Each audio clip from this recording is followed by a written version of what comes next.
नमस्कार दोस्तों। आज के इस वीडियो में हम बात करने वाले हैं ऑस्ट्रेलिया महाद्वीप के लेकर के। ऑस्ट्रेलिया महाद्वीप की भौगोलिक विशेषताओं के बारे में बताएंगे। ये वीडियो दरअसल ऑस्ट्रेलिया महाद्वीप का एक परिचय है, जिसमें ऑस्ट्रेलिया महाद्वीप से रिलेटेड हमें क्या क्या पढ़ना है उसके बारे में हम आपको बताएंगे। तो बता दूं कि सबसे पहले हमें कौन कौन से टॉपिक ऑस्ट्रेलिया महाद्वीप में पढ़ने उनको मैं बता देता हूँ। फिर ऑस्ट्रेलिया का जो एक बेसिक इंट्रोडक्शन है उसकी चर्चा हम करेंगे। तो बात करेंगे हमें कौन कौन से टॉपिक पढ़ने हैं। तो ऑस्ट्रेलिया महाद्वीप की अगर जो हम बात करेंगे तो सबसे पहले हमें पढ़ना है ऑस्ट्रेलिया के बारे में ही। ऑस्ट्रेलिया के बाद हम देखेंगे न्यूजीलैंड। न्यूजीलैंड के बाद पापुआ न्यू गिनी।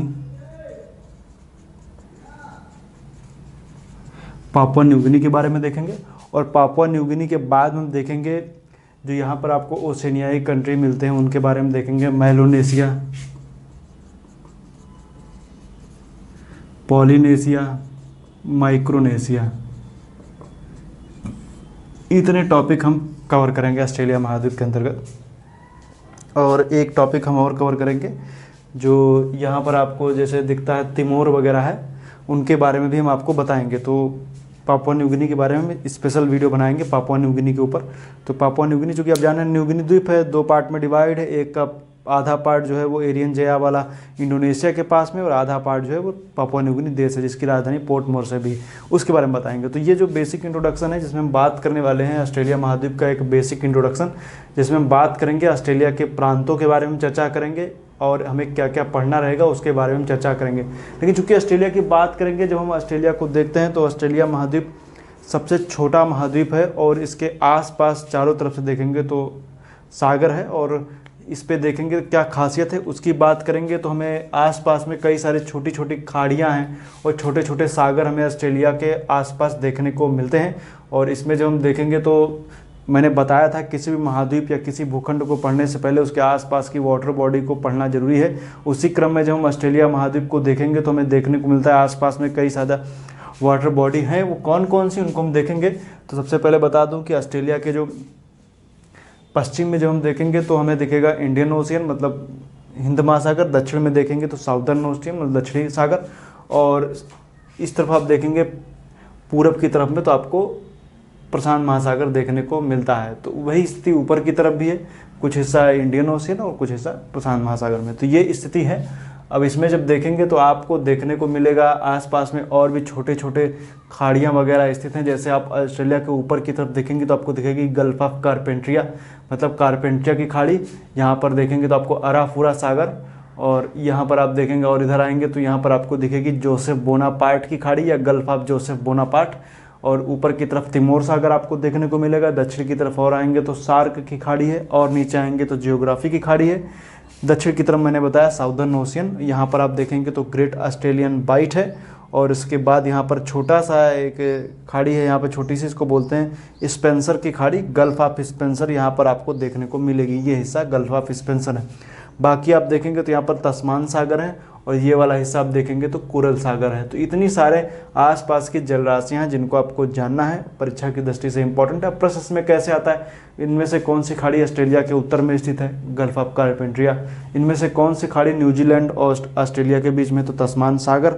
या कौन सी जलराशि पूछे तो तस्मान सागर है।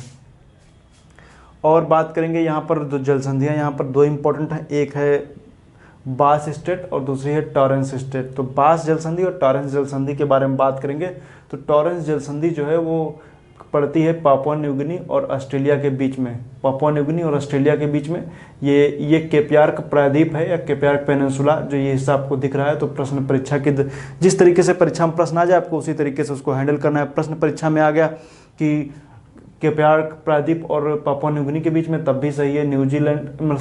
ऑस्ट्रेलिया और पापुआ न्यू गिनी के बीच में, तब भी सही है। पापुआ न्यू गिनी और क्वींसलैंड प्रायद्वीप, तब भी सही है। जिस तरीके से प्रश्न आ जाए आपको उसी तरीके से हैंडल करना है। तो ये आप याद रखिएगा। बाकी दक्षिण की तरफ देखेंगे तो यहाँ पर तस्मानिया है, जो पार्ट किसी का है। तस्मानिया जो है वो इसी का एक प्रांत है ऑस्ट्रेलिया का। तस्मानिया और ऑस्ट्रेलिया की मुख्य भूमि के बीच में बास जलसंधि स्थित है, या तस्मानिया और विक्टोरिया प्रांत के बीच में बास जलसंधि स्थित है। प्रश्न जैसा भी है आपको उसी तरीके से हैंडल करना रहेगा। और प्रश्न की प्रकृति बदल सकती है, लेकिन घूम फिर के अगर जो पूछा जाएगा तो यही सब प्रश्न इससे आएगा। अब आइए बात करते हैं ऑस्ट्रेलिया महाद्वीप के प्रांतों के बारे में कि कौन कौन से प्रांत ऑस्ट्रेलिया महाद्वीप में हैं, उनके बारे में देखेंगे। तो ऑस्ट्रेलिया महाद्वीप में प्रांत देखेंगे तो ये वाला हिस्सा आपको दिखेगा। इससे दरअसल कभी कभार सुमेलित करने के लिए प्रश्न आ जाते हैं कि कौन सा प्रांत है, और उस प्रांत के पहले तो प्रांत का नाम पूछ लिया जाएगा कौन सा प्रांत है, दूसरा उसकी राजधानी उस प्रांत की क्या है। और ये सब जो राजधानियाँ, इनमें आप ये कई राजधानियों से आप वाकिफ़ होंगे, क्योंकि जो क्रिकेट मैच वगैरह होते हैं वो लगभग इन्हीं राजधानियों में होते हैं, तो इससे आप लोग कई बार परिचित होंगे। तो आइए देखते हैं। और वेस्टर्न ऑस्ट्रेलिया की राजधानी पर्थ है, ये आप देख रहे हैं पर्थ जो बिल्कुल तट पर स्थित है, वेस्टर्न ऑस्ट्रेलिया की राजधानी पर्थ है। वो ये हिस्सा आपको दिख रहा है नॉर्दर्न टेरिटरी है, नॉर्दर्न टेरिटरी की राजधानी डार्विन है। और दक्षिण की तरफ आएंगे तो साउथ ऑस्ट्रेलिया है, या दक्षिण ऑस्ट्रेलिया, इसकी राजधानी एडिलेड है, एडिलेड। और यहाँ पर आप देखेंगे तो आपको दिखेगा क्वींसलैंड, क्वींसलैंड की राजधानी ब्रिस्बेन है। यहाँ पर आप देखेंगे तो न्यू साउथ वेल्स है, न्यू साउथ वेल्स की राजधानी सिडनी है। और ऑस्ट्रेलिया की राजधानी कैनबरा भी इसी न्यू साउथ वेल्स में ही पड़ती है, तो आप देख रहे हैं ये है कैनबरा। विक्टोरिया की राजधानी मेलबर्न है, ये आप देख रहे हैं ये है मेलबर्न। तो ये, और तस्मानिया की राजधानी क्या है, हॉबर्ट है। तो प्रश्न जिस तरीके से आ जाए, तस्मानिया की राजधानी हॉबर्ट। अब आपको याद क्या करना है, Hobart, Sydney, Melbourne, Brisbane, Darwin, Adelaide, Perth, ये सब जो नाम है इन सबको आपको याद रखिए। हो सकता कभी मिलाने के लिए आ जाए तो आपको, इसलिए इनको आप याद रखिएगा। बाकी अगर जो और बात करेंगे यहाँ पर और क्या खासियत है, तो दरअसल बात करेंगे तो वैसे ऑस्ट्रेलिया में हमें क्या पढ़ना है, ऑस्ट्रेलिया यहाँ पर बहुत सारी पर्वत श्रेणियाँ पाई जाती हैं, उनके बारे में पढ़ना है। ये पूरा विक्टोरिया मरुस्थल है, उसके बारे में देखना है। यहाँ पर किम्बरले का पठार है, उसके बारे में देखना है। ये आर्नहम लैंड का एरिया है, इसको देखना है। यहाँ पर वीपा खान वगैरह उसको देखना है। और ऑस्ट्रेलिया के जो ये किनारा आप देख रहे हैं, ऑस्ट्रेलिया का जो आप देखेंगे पूर्वी किनारा, तो पूर्वी किनारे पर आपको यहाँ पर एक पर्वत श्रेणी आपको दिखती है जिसका नाम है ग्रेट डिवाइडिंग रेंज। एक पर्वत श्रेणी जो ग्रेट डिवाइडिंग रेंज आपको देखने को मिल रही है। तो ये सबसे पहले याद रखिएगा, एक तरीके से जल विभाजक का भी काम करती है। इसके इस तरफ आप देखेंगे तो यहाँ पर काफ़ी ज़्यादा बारिश होती है, ये वाला हिस्सा सूखा रहता है। तो जो ये वाला हिस्सा आप देख रहे हैं इसको बोलते हैं ग्रेट डिवाइडिंग रेंज। मैंने देखिए रेड कलर से डॉटेड लाइन बना रखी है, इसको बोलते हैं ग्रेट डिवाइडिंग रेंज। और ग्रेट डिवाइडिंग रेंज आप इसको याद रखिएगा, परीक्षा में इससे प्रश्न आपको मिल सकता है ग्रेट डिवाइडिंग रेंज के ऊपर। तो और भी अगर जो हम बात करेंगे तो यहाँ पर अभी ऐसा नहीं कि ग्रेट डिवाइडिंग रेंज खत्म हो गई, इसमें बहुत सारे ब्लू माउंटेन, ग्रे माउंटेन, इस तरीके से यहाँ पर बहुत सारी पर्वत श्रेणियाँ आपको देखने को इसमें मिलेंगी। और भी कई सारे पार्ट में डिवाइड है, उसके बारे में हम आगे चर्चा करेंगे कि कौन कौन से पार्ट है। बाकी यहाँ पर आप देखेंगे तो दो फेमस नदियाँ आपको, मर्रे और डार्लिंग, दो नदियाँ आपको दिखेंगी। दोनों निकलती कहाँ से हैं, निकलती हैं ग्रेट डिवाइडिंग रेंज से। और जो ये आप देख रहे हैं डार्लिंग नदी, ये कुछ हद तक क्वींसलैंड और न्यू साउथ वेल्स की सीमा बनाती है। और मर्रे विक्टोरिया और न्यू साउथ वेल्स के बीच में सीमा का निर्धारण करती है। ये है मर्रे और ये डार्लिंग नदी। आगे चल करके दोनों नदियाँ गिरती हैं गल्फ ऑफ स्पेंसर में, ये भी आप याद रख सकते हैं, गल्फ ऑफ स्पेंसर ये आपको दिख रहा है। बाकी अगर जो और बात करेंगे तो यहाँ पर मैंने बताया ग्रेट बैरियर रीफ पड़ती है, जो किस तरीके की कह सकते हैं कि रीफ है, कोरल रीफ है। तो ये दूसरे नंबर पे आती है। तो पहले तटीय, दूसरे पे ग्रेट बैरियर रीफ, मतलब बैरियर अवरोधक प्रवाल भित्ति इसको बोलते हैं। तीसरे नंबर पर जो आती है उसको हम लोग क्या बोलते हैं, एटॉल वगैरह बोलते हैं, उसके बारे में मैंने बता चुका हूँ। तो या परवल या काल प्रवाल भित्ति भी उसको बोलते हैं। तो ये दूसरे नंबर पे आती है, बैरियर रीफ है। और चूंकि ये क्या होती है, तट से कुछ दूरी पर होती है, इसके बीच में एक लैगून झील पाई जाती है। लैगून झील के जैसी यहाँ पर छिछला समुद्री क्षेत्र होता है जहाँ पर मछुआरे मछली पकड़ लेते हैं। क्योंकि यहाँ पर क्या होता है कि जब भी मान लीजिए इस तरफ से कोई भी लहरें वगैरह उठती हैं तो इसी जो ये प्रवाल भित्ति है उसको बैरियर की तरह काम करती है, और बैरियर की तरह उसको क्या करती है, रोक लेती है। और जब उसको रोक लेती है तो इस वजह से क्या होता है कि यहाँ पर अंदर की तरफ उसका प्रभाव ज़्यादा नहीं रह पाता, इसलिए शांत जल का क्षेत्र होता है। मछुआरे यहाँ पर मछली वगैरह यहाँ पर पकड़ते हैं, इसलिए इसको भी आप याद रखिएगा, मछुआरे यहाँ पर मछली पकड़ते हैं। तो इसको क्या बोलते हैं, ग्रेट बैरियर रीफ है। और ये वाला हिस्सा आप देखना है। और इसमें इससे रिलेटेड मैंने, आप वर्ल्ड ज्योग्राफी की प्लेलिस्ट में जाएंगे तो आपको मैंने इससे रिलेटेड दो सिद्धांत बताए थे, डार्विन का अवतरण सिद्धांत और डेली का हिमनद नियंत्रण सिद्धांत।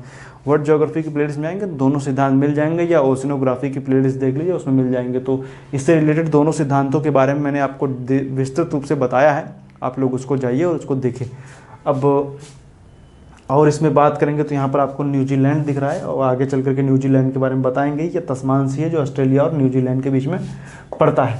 बाकी और कुछ इसमें खास तो बहुत कुछ है, नेक्स्ट वीडियो में जब आएंगे तो बताएंगे, क्योंकि इसलिए मैंने इस वीडियो को लाने का उद्देश्य यही था कि कि चूँकि इसमें मुझे बताना था कि जो यहाँ के जो स्टेट हैं उनके बारे में, जो यहाँ के प्रांत हैं उनके बारे में, उनकी राजधानी वगैरह, क्योंकि अभी जब हम इसका फिजिकल मैप बनाएंगे तो फिजिकल मैप बनाएंगे तो उनमें फिर ये लाइनें वगैरह फिर बनाने में बहुत दिक्कत होगी, क्योंकि फिर अगर जो ये लाइनें बनाएंगे तो फिर आसपास की जो यहाँ की भौगोलिक विशेषताएं हैं उनमें कन्फ्यूजन हो जाएगा कि कौन सी लाइन किस चीज़ की है। तो इसलिए मैंने एक तरीके से इसका एक पॉलिटिकल मैप बना दिया है जिसमें आप लोग इसकी प्रांतों को देख सकते हैं। बाकी जब नेक्स्ट वीडियो लेकर के आएंगे तो आयर झील वगैरह हो गई, यहाँ पर बहुत सारी जो यहाँ ये पूरा जो काल गुरली कुलगार्डी जितनी भी हैं सब कुछ बताएंगे। डाउन्स की चर्चा करेंगे, जो यहाँ पर घास के मैदान हैं उनकी चर्चा हम करेंगे। और बाकी यहाँ पर बता दूं कि इस तरफ जो बहती है इसको बोलते हैं पश्चिमी ऑस्ट्रेलिया की जलधारा, इस तरफ बहती है पूर्वी ऑस्ट्रेलिया की जलधारा। तो पूर्वी ऑस्ट्रेलिया की जलधारा जो है वो गर्म है, पश्चिमी ऑस्ट्रेलिया की जलधारा कैसी है, ठंडी है, ये आप याद रखिएगा। और पूर्वी ऑस्ट्रेलिया की जलधारा को न्यू साउथ वेल्स की जलधारा भी कहते हैं। न्यू साउथ वेल्स, चूँकि मैं बता दूं कि न्यू है, साउथ है, वेल्स है, शुरुआती खोजकर्ताओं में आप जान रहे हैं। तो न्यू साउथ वेल्स, वेल्स आप पढ़ते हैं यूके में, तो वेल्स है, तो न्यू था, दक्षिण में था और इसको वेल्स के जैसे दिखता था, इसलिए इसका नाम न्यू साउथ वेल्स रख दिया गया था। तो इसको आप याद रखिएगा। बाकी यहाँ पर बहुत सारे जो नाम है, विक्टोरिया महारानी के नाम पे बहुत सारी ऐसे हैं यहाँ पर आपको देखने को मिलेंगे। तो मैकडोनाल्ड श्रेणी और भी बहुत सारी यहाँ पर श्रेणियाँ वगैरह जो दिखेंगी उनके बारे में हम आपको नेक्स्ट वीडियो में बताएंगे। तो आज के लिए इतना ही। वीडियो देखने के लिए आपका बहुत बहुत धन्यवाद।